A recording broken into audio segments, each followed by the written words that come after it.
Hello friends, నేను శరణ్యాని. ఇవాళ 7 అడుగుల బంధం 37వ భాగం చదువుకుందాము. రచించిన వారు మీనా ముక్తేశ్వర్ గారు. కారులో ఆనంద్, సుప్రజ ఇద్దరూ తేనెల ముద్దును ఆస్వాదిస్తున్నారు. సుప్రజ వెంటనే మామూలు స్థితికి వచ్చింది. అయ్యో, ఏం చేస్తున్నారు మీరు అన్నది. అవును, నేనేం చేస్తున్నానో నాకే తెలియలేదు. అవును, నేను నిన్నేమైనా చేశానా అంటూ చిలిపిగా అడిగాడు ఆనంద్. అబ్బే, ఏమీ చేయలేదంటూ తన కింద పెదవిని చూపించింది చిరుకోపంగా సుప్రజ. పెదవి చిట్లి రక్తం వస్తుంది. అరెరే, ఏం జరిగిందంటూ ఆ పెదవిని తన పెదవులతో పలకరించాడు ఆనంద్ మరింత కొంటెగా. అసలు నేనేంటి, నీ వల్లలో పడిపోవడం ఏంటి, కలలో కూడా నువ్వే చంపేస్తున్నావు నన్ను అంటూ ఆనంద్ గుండెలపై ఎడపెడ 2 గుద్దులు గుద్దింది 2 చేతులతో. ఆనంద్ కూడా అలా ఒక్కసారి చేయడమే కోపంగా చూసింది సుప్రజ. ఓ సారీ, ఆడవాళ్లకు సుకుమారంగా ఉంటుంది కదూ ఇక్కడ. సారీ అన్నాడు ఆనంద్ ఒక రకంగా చూస్తూ. ఆడవాళ్ళని అలా కొడతారా అక్కడ అన్నది కోపంగా సుప్రజ. ఎక్కడ ఎలా కొట్టాలో నాకేం తెలుసు అన్నాడు ఆనంద్ కొంటెగా. సినిమాలు ఎక్కువ చూస్తారనుకుంటా మీరు అన్నది కోపంగా సుప్రజ. నీకెలా తెలుసు సుప్రజ? ప్రతిరోజు సెకండ్ షోకి వెళ్ళిపోతాం ఫ్రెండ్స్తో. మేము జాలీగా ఎంజాయ్గా మలయాళం సినిమాలు కూడా చూస్తాం. అమ్మో, ఏమో అనుకున్నాను కానీ మీరు చాలా ముదురు అయితే అన్నది సుప్రజ ఆనంద్ వైపు చూస్తూ. ఆడపిల్లవి, నువ్వే కవ్వించావు నన్ను. ఒకవేళ మౌనంగా కూర్చుంటే పప్పు శుద్ధ అంటారు, ఇలా చేస్తేనేమో ముదురు అంటారు. నువ్వు నా గుండెల మీద కొట్టావు కాబట్టి అనుకోకుండా ఫ్లోలో అలా కొట్టేశాను. పొరపాటు అయింది, సారీ అన్నాడు ఆనంద్ నవ్వుతూ. ఇంత దగ్గరగా చూస్తుంటే నిన్ననే సెకండ్ షోకి వెళ్ళాము. మలయాళం మూవీలో మంచి రొమాంటిక్ సీన్ గుర్తొచ్చింది అన్నాడు ఆనంద్. ఏ రొమాంటిక్ సీన్ అన్నావు అంటే అంటూ ఆనంద్ చెవి పట్టుకుంది సుప్రజ. మొహమాటం లేకుండా సుప్రజ చెవి పట్టుకున్నాడు ఆనంద్. అబ్బా వదులు, ఏదోలా ఉంది అన్నది సుప్రజ. నన్ను పట్టుకుంటే బాగుందా మరి? అయినా ఇంతటి మగవాడిని నా చెవు పట్టుకుంటావా నువ్వు అంటూ నవ్వాడు కొంటగా ఆనంద్. ఆనంద్ సుప్రజతో స్నేహంగా ఉండడం, ఫ్రెండ్స్ బాగా ఎంకరేజ్ చేస్తూ ఉండేవారు ప్రతిరోజు కూడా. సినిమాలో హీరో హీరోయిన్స్ని చూస్తూ వారిని చూస్తుంటే మీ ఇద్దరిని చూసినట్టు ఊహించుకుంటున్నామని రెచ్చగొట్టేవారు కుర్రోడిని. ఉరకలు వేసే వయసు జలపాతం లాంటి హుషారైన హోరు. ఎక్కడ ఆగుతుంది కుర్రకారు? వర్షం తగ్గడంతో కార్ స్టార్ట్ చేశాడు ఆనంద్.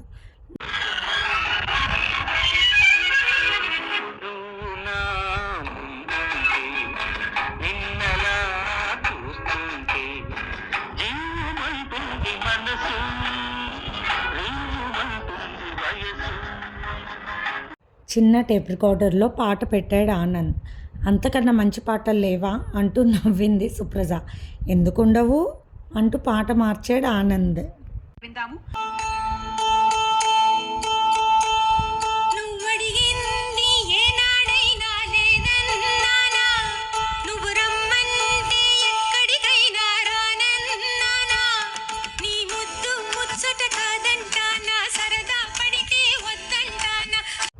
అబ్బో, ఏం పాటలు ఏంటి, అన్నీ అలాగే ఉన్నాయి అంటూ నవ్వేసింది సుప్రజ. ఈ క్యాసెట్లు నా ఫ్రెండ్ రికార్డ్ చేయించి తీసుకొచ్చాడు. రాత్రిపూట ఈ పాటలు పెట్టుకుంటాం, హ్యాపీగా ఎంజాయ్గా నవ్వుకుంటూ జోక్స్ వేసుకుంటూ సరదాగా ఉంటాము అన్నాడు ఆనంద్. అమ్మాయిల గురించి చెప్పుకోరా ఏంటి అన్నది కొంటగా సుప్రజ. చెప్పుకుంటాం అనుకోండి, అలాంటివన్నీ ఎలా చెప్పుకుంటాం చెప్పండి, అది ఆడవాళ్ళతో అన్నాడు ఆనంద్ నవ్వుతూ. కాస్త స్లోగా వెళ్ళండి, కుర్రకారు జోరు యమ హుషారుగా ఉన్నట్టుంది వ్యవహారం అన్నది నవ్వుతూ సుప్రజ.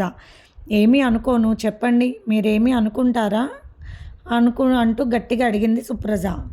ఏముంది, మా రవిగాడు ఉన్నాడు, మాధవి గురించి చెబుతాడంటూ నవ్వుతూ ఉన్నాడు ఆనంద్. ఏం చెప్తాడో చెప్పండి అన్నది సుప్రజ. అవన్నీ మీరు వింటే బాగోదండి అన్నాడు నవ్వుతూ ఆనంద్. బాగుంటుందండి, చెప్పండి అంటూ నవ్వింది సుప్రజ. ఏం లేదు, మాధవి ముందు వైపు చూస్తే ముచ్చటగా ఉంటుంది, వెనక వైపు చూస్తే చిరాకు వేస్తుంది అంటాడు మా రవిగాడు అని చెప్పి ఒక పక్కకు తిరిగి కన్ను మూసి నవ్వుకున్నాడు ఆనంద్. అమ్మో, మీ మగవాళ్ళే మీ గురించి మేము అలా అస్సలు మాట్లాడుకోము తెలుసా అన్నది సుప్రజ కోపంగా. మా గురించి ఏమున్నాయండి మాట్లాడుకోవడానికి అంటూ నవ్వాడు ఆనంద్. మీరు చాలా సిగ్గు లేకుండా మాట్లాడుతున్నారు మరీను అన్నది సుప్రజ. అయినా మలయాళం మూవీస్ చూడడం తగ్గించండి, ఏం మాట్లాడుతున్నారో కంట్రోల్ కూడా ఉండడం లేదు అబ్బాయికి అంటూ నవ్వింది సుప్రజ. ఇంకా చెప్పండి, నా గురించి కూడా మీరేమైనా అంటారా అంటూ అడిగింది సుప్రజ. మా గిరిగాడు ఉన్నాడు, వాడు సుధ గురించి మాట్లాడతాడంటూ నవ్వేశాడు ఆనంద్. అతడేం చెప్పాడో చెప్పండి, విని తరిస్తాము అన్నది సుప్రజ నవ్వుతూ. జయసుధా గారి లాగానే అలా అలా ఉంటుంది అంటాడు. ఎందుకండి బాబు, నాతో అన్నీ చెప్పిస్తారు, మళ్ళీ కోపంగా చూస్తారు అన్నాడు ఆనంద్ నవ్వుతూ. మరి నా గురించి మీరేం చెప్తున్నారు అన్నది కోపంగా సుప్రజ. ఏమండి, మీ గురించి నేను ఎలా చెప్తాను అన్నాడు కార్ డ్రైవ్ చేస్తూ ఆనంద్. ఎందుకు చెప్పకూడదు, ఏం చెప్పారు చెప్పండి అన్నది కోపంగా సుప్రజ. వాళ్ళంటే ఊహల్లో సుందరులు కాబట్టి ఏదో అంటుంటారు, నాకు మీరు మనసులో ఉండిపోయారు. మీ గురించి నేను ఎలా చెప్తాను, ప్రేమించిన వారి గురించి చెప్పలేం కదా, మీరు నేను వేరు కాదు కదా అన్నాడు ఆనంద్ సుప్రజ కళ్ళల్లోకి చూస్తూ. నిజమా అన్నది సుప్రజ ఆనందంగా. నిజం, మిమ్మల్ని చూడగానే ఇష్టపడ్డాను, కానీ మీరు కోపంగా ఉండేసరికి భయపడ్డాను. ఇంత తొందరగా మీరు నాకు ఫ్రెండ్ అవుతారని అనుకోలేదు అన్నాడు నవ్వుతూ ఆనంద్. బీచ్ దగ్గరకు వచ్చేశారు. అక్కడే ఉన్న గెస్ట్ హౌస్లో రూమ్ తీసుకున్నారు. ఎందుకండి రూమ్ అన్నాడు ఆనంద్. ఫ్యామిలీ మెంబర్స్తో మేమంతా వచ్చినప్పుడు ఇలా రూమ్ తీసుకుని బీచ్లో శుభ్రంగా స్నానం చేసి మళ్ళీ రూమ్లోకి వచ్చి స్నానం చేసి బట్టలు మార్చుకుని అప్పుడు వెళ్ళిపోతాం. అలాగే తీసుకున్నాను, భయపడకండి, మిమ్మల్ని ఏమీ చెయ్యను అన్నది సుప్రజ నవ్వుతూ. భలేవారే అని సరదాగా నవ్వుకున్నారు ఇద్దరు. సముద్రంలో స్నానం చేయటానికి సుప్రజ టైట్ పంజాబీ డ్రెస్ వేసుకుంది. పొట్టి నిక్కరు బన్నీతో సిద్ధమయ్యాడు ఆనంద్. ఆ విధంగా ఆనందం చూస్తుంటే ఒక రకంగా అనిపించింది సుప్రజకు. ఇద్దరూ కలిసి బీచ్లో ఆడారు, పాడారు, నీళ్ళల్లో మునిగారు, గోల చేశారు. అది మామూలు గోల కాదు, ఆ వయసు ఉత్సాహం అటువంటిది. సముద్రపు కెరటాల కన్నా వారిలో ఉత్సాహం ఎక్కువగా ఉండి ఎగిసిపడే అలలతో పోటీ పడుతూ స్నానాలు చేస్తూ ఉన్నారు. సడన్గా పెద్ద అల వచ్చి సుప్రజ నీళ్ళల్లో మునిగిపోయింది. వెంటనే ఆమెను జుట్టు పట్టుకుని పైకి లేపాడు ఆనంద్. ఆమెను భుజం మీద వేసుకుని ఒడ్డుకు చేర్చాడు. నీళ్లు మింగేసి తత్రపోయిన సుప్రజ కళ్ళు తెరవలేదు కాసేపు. ఆమె గుండెలపై సుత్తిమెత్తగా నొక్కుతుంటే నీళ్లు కక్కుతూ ఉంది సుప్రజ. టైట్గా ఉన్న డ్రెస్ తడిచి సుప్రజ అందాలు కొట్టొచ్చినట్టు కనబడుతున్నాయి. నీళ్ళు మొత్తం బయటకు వచ్చాక చిన్నగా దగ్గుతూ కళ్ళు తెరిచింది సుప్రజ. అప్పటికి ఆనంద్ చేతులు సుప్రజ గుండెలపై నొక్కుతూ ఉన్నాడు, నీళ్ళు బయటకు రావాలన్న ఉద్దేశంతో. మెలకు వచ్చిన సుప్రజకు ఆ స్పర్శ తట్టుకోలేకపోయింది. ఆనంద్ని తన మీదకు లాక్కుంది తమకంతో. ఆనంద్ కూడా అప్పటి వరకు ఆమెను చూస్తూ అనేక భావాలకు లోనయ్యి ఆమెపై వాలిపోయాడు. చుట్టుపక్కల ఎవరు లేరు, ఆ సమయానికి ఎవరు రారు, ఎండ ఇంకా ఉంది బాగా. ఇద్దరు కాసేపు అలా ఇసుకలో ఒకరి మీద ఒకరు పడుతూ నవ్వుతూ తూలి పడుతున్నారు. బిడియం పోయి ఒకరికొకరు చాలా చొరవగా మారిపోయారు. అయినా నువ్వేంటి, నేను స్పృహ లేకుంటే అక్కడ చేతులు వేశావా ఎందుకు అన్నది సుప్రజ. తల్లి, నీతో నీళ్ళు కంకిచ్చాలని, లేకపోతే ఎందుకు, చాలాసేపటి నుండి చేశాను అలా అన్నాడు ఆనంద్. చీ అంటూ సిగ్గుపడింది సుప్రజ నవ్వుకుంటూ. వయసులో అటువంటి స్నేహాలు తప్పే, అంత స్నేహాలు ముదిరేక జరిగేది ముప్పే.